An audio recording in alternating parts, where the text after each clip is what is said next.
प्यारे बच्चों, सुप्रभात। आज हम पढ़ेंगे माता का आंचल, जो शिवपूजन सहाय जी ने लिखा है। लेखक परिचय और पृष्ठभूमि पर चर्चा पिछले वीडियो में हो चुकी है। आगे पढ़ते हैं। जहाँ लड़कों का संग तहाँ बाजे मृदंग, जहाँ बुढ़ों का संग तहाँ खर्चे का तंग। जहाँ बच्चे रहते हैं वहाँ उमंग उत्साह रहता है, और जहाँ बड़े रहते हैं वहाँ रोजी रोजगार की बात अधिक होती है। हमारे पिता तड़के उठकर निबट नहाकर पूजा करने बैठ जाते थे। हम बचपन से ही उनके अंग लग गए थे। मतलब लेखक जो हैं बचपन से ही पिताजी के साथ अधिक रहते थे। माता से केवल दूध पीने तक का नाता था, इसलिए पिताजी के साथ ही हम भी बाहर की बैठक में ही सोया करते। वह अपने साथ ही हमें भी उठाते और साथ ही नहला धुलाकर पूजा पर बिठा लेते। हम भभूत का तिलक लगा लेने के लिए उनको दिक करने लगते थे। मतलब भभूत का तिलक लगाने के लिए हम उनसे जिद किया करते थे। कुछ हंसकर, कुछ झुंझलाकर और कुछ डांट कर वह हमारे चौड़े चौड़े लीलार में त्रिपुंड कर देते थे। मतलब 3 उंगलियों की छाप से तिलक लगा देते थे। हमारे लीलार पर भभूत खूब खुलती थी। सिर में लंबी लंबी जटाएं थी। भभूत रमाने से हम खासे बम भोला बन जाते थे, और जटाएं होने से हम बम भोला लगते थे।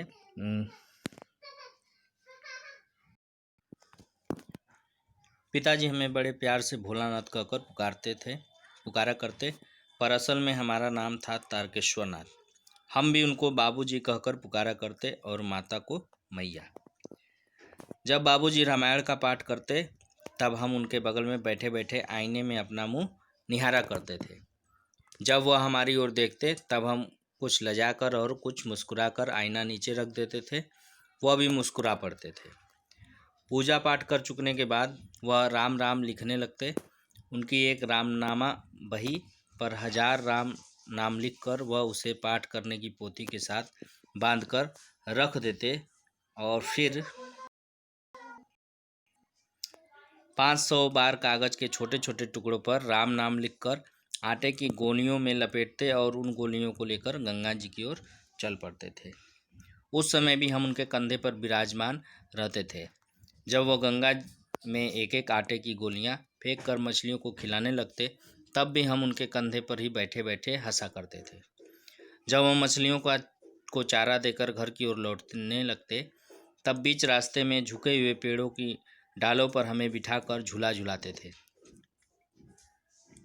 कभी कभी बाबूजी हमसे कुश्ती भी लड़ते। वह शिथिल होकर हमारे बल को बढ़ावा देते और हम उनको पछाड़ देते थे। मतलब बच्चों के साथ कुश्ती लड़ते थे पिताजी, उनके साथ, लेखक के साथ, और झूठ मूठ में अपने को शिथिल कमज़ोर कर लेते, और जो लेखक थे वो उनको पछाड़ देते थे। वह उतान पड़ जाते और हम उनकी छाती पर चढ़ जाते थे। वो पीठ के बल लेट जाते और लेखक जो है उनके छाती पर चढ़ जाते थे। जब हम उनकी लंबी लंबी मूछें उखाड़ने लगते तब वह हंसते हंसते हमारे गालों को मूछों से छुड़ाकर उसे चूम लेते थे। फिर जब हमसे खट्टा और मीठा चुम्मा मांगते तब हम बारी बारी कर अपना बायां और दाहिना गाल उनके मुंह की ओर फेर देते थे। बाएं का खट्टा चुम्मा लेकर जब वह दाहिने का मीठा चुम्मा लेने लगते तब अपनी दाढ़ी या मूछ हमारे कोमल गालों पर गड़ा देते थे। हम झुंझला कर फिर उनकी मूछें नोचने लगते थे।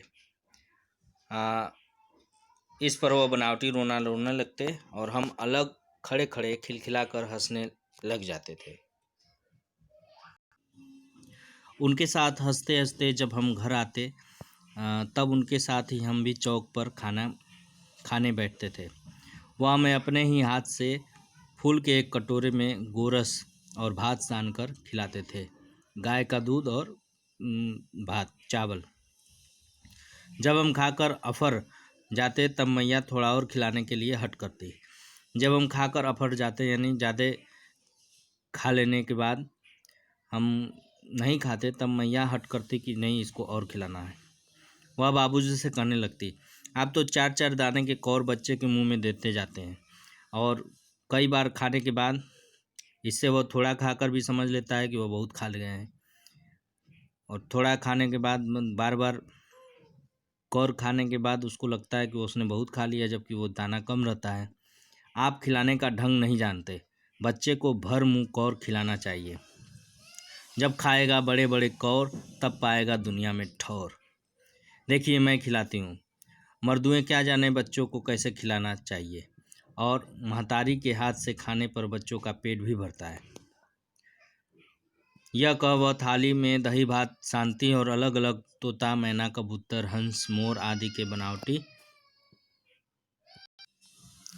नाम के कौर बनाकर यह कहते हुए खिलाती जाती कि जल्दी खा लो, नहीं तो उड़ जाएंगे। पर हम उन्हें इतनी जल्दी उड़ा जाते थे कि उड़ने का मौका ही नहीं मिलता था। मतलब बहुत तेज़ी से हम उन्हें खा लेते थे। जब हम बनावटी चिड़ियों को चट कर जाते, तब बाबूजी कहने लगते, अच्छा अब तुम राजा हो, जाओ खेलो। बस हम उठकर उछलने कूदने लगते थे। फिर रस्सी से बंधा हुआ काठ का घोड़ा लेते नंग धड़ंग बाहर गली में निकल जाते थे। जब कभी मैया हमें अचानक पकड़ पाती, तब हमारे लाख छटपटाने पर भी वह एक चुल्लू कड़वा तेल हमारे सिर पर डाल ही देती थी। सरसों का तेल सर पर लगा देती थी। हम रोने लगते और बाबूजी उस पर बिगड़ खड़े होते, पर वह हमारे सिर से तेल बोत कर हमें उपट कर ही छोड़ती थी। तेल लगाकर अच्छे से सवार कर ही हमें छोड़ती थी। फिर हमारी नाभि और लीलार में काजर की बिंदी लगाकर चोटी गुत्ती और उसमें फूलदार लट्टू बांधकर रंगीन कुर्ता टोपी पहना देती थी। हम खासे कन्हैया बनकर बाबूजी की गोद में सिसकते सिसकते बाहर आते थे। बाहर आते ही हमारी बाट जोहने वाला बालकों का एक झुंड मिल जाता था। हम उन खेल के साथियों को देखते ही सिसकना भूलकर बाबूजी की गोद से उतर पड़ते और अपने हमजोलियों के दल में मिलकर तमाशे करने लग जाते थे। तमाशे भी ऐसे वैसे नहीं, तरह तरह के नाटक। चबूतरे का एक कोना ही नाटक घर बनता था। बाबूजी जिस छोटी चौकी पर बैठकर नहाते थे, वही रंगमंच बनती। उसी पर सरकंडे के खंभों का कागज का चंदुआ तानकर मिठाइयों की दुकानें लगती थी। उसमें चीलम के खांचे पर कपड़े के थालों में ढेले के लड्डू, पत्तों की पूरी, कचौरियाँ, गीली मिट्टी की जलेबियाँ, फूटे घड़े के टुकड़ों के बतासे आदि मिठाइयाँ सजाई जाती। ठीकरों के बटकरे और जस्ते के छोटे छोटे टुकड़ों के पैसे बनते। हम ही लोग खरीदार, हम ही लोग दुकानदार। बाबूजी भी 2-4 गोरखपुरिये पैसे खरीद लेते थे। थोड़ी देर में मिठाई की दुकान बढ़ाकर हम लोग घरौंदा बनाते। धूल की मेड़ की दीवार बनती और तिनकों का छप्पर, दातून के खंभे, दियासलाई की पेटियों के किवाड़, घड़े के मुहड़े की चूल्हा चौकी, दिए की कढ़ाई और बाबूजी की पूजा वाली आचमनी कलछी बनती थी। पानी के घी, धूल के पिशान और बालू की चीनी से हम लोग ज्योनार तैयार करते थे। हम ही लोग ज्योनार करते, हम ही लोग की ज्योनार बैठती थी। जब पंगत बैठ जाती तो तब बाबूजी धीरे से आकर पांत के अंत में जीमने के लिए बैठ जाते। उनको बैठते देखते ही हम लोग हंसकर और घरौंदा बिगाड़ कर भाग चलते थे। वह भी हंसते हंसते लोटपोट हो जाते थे और कहने लगते कि फिर कब भोज होगा भोलानाथ।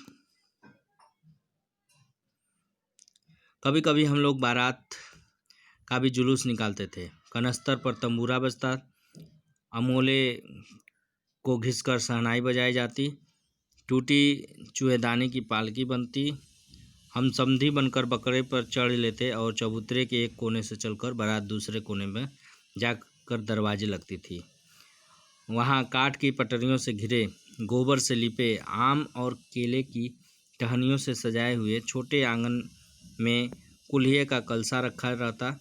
वहाँ पहुंचकर बारात फिर लौट आती थी। लौटने के समय खटोली पर लाल उहार डालकर उसमें दुल्हन को चढ़ा लिया जाता था। लौट कर आने पर बाबू जी ज्यों ही आहार उघार कर दुल्हन का मुख निहारने लगते तो ही हम लोग हंसकर भाग जाते। थोड़ी देर बाद फिर लड़कों की मंडली जुट जाती, इकट्ठा होते ही राय जमती कि खेतों को जाए। बस चबूतरे के छोर पर घिरनी गड़ जाती और उसके नीचे की गली कुआं बन जाती थी। मूंछ की बटी हुई पतली रस्सी से एक चुक्कड़ बांध गरारी पर चढ़ाकर लटका दिया जाता और दो लड़के बैल बनकर मोट खींचने लग जाते। चबूतरा खेत बनता, कंकड़ बीज और ढेला हल जुआठा बड़ी मेहनत से खेत जोते जाते और पटाए जाते। फसल तैयार होते देर न लगती और हम हाथों हाथ फसल काट लेते थे। काटते समय गाते थे, ऊंच नीच में भई क्यारी, जो उपजी सो भई हमारी। फसल को एक जगह रख कर हम उसे पैरों से रौंद डालते थे। कसोरे का सूप बनाकर उसाते और मिट्टी की दिए के तराजू पर तौल कर राशि तैयार कर लेते थे। इसी बीच बाबूजी आकर पूछ बैठते थे, इस साल की खेती कैसी रही भोलानाथ? बस फिर क्या था, हम लोग ज्यों का त्यों खेल खलियान छोड़कर हंसते हुए भाग जाते थे। कैसी मौज की खेती थी। ऐसे ऐसे नाटक हम लोग बराबर खेला करते थे।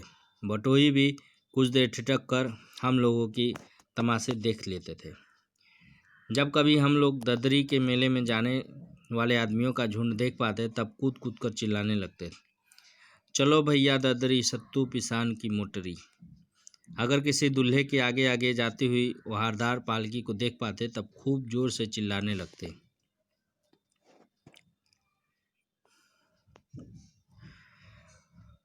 क्या चिल्लाते थे?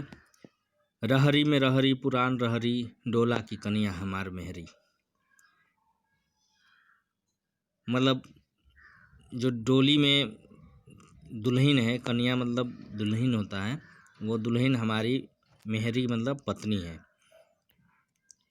इसी पर एक बार बूढ़े वर ने हम लोगों को बड़ी दूर तक खदेड़ कर ढेलों से मारा था। उस खसूट खब्बीस की सूरत आज तक हमें याद है। न जाने किस ससुर ने वैसा जमाई ढूंढ निकाला था। वैसा घोड़मुहा आदमी हमने कभी नहीं देखा।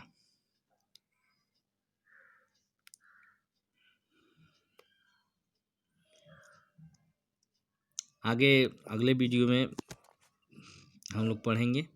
तब तक के लिए धन्यवाद।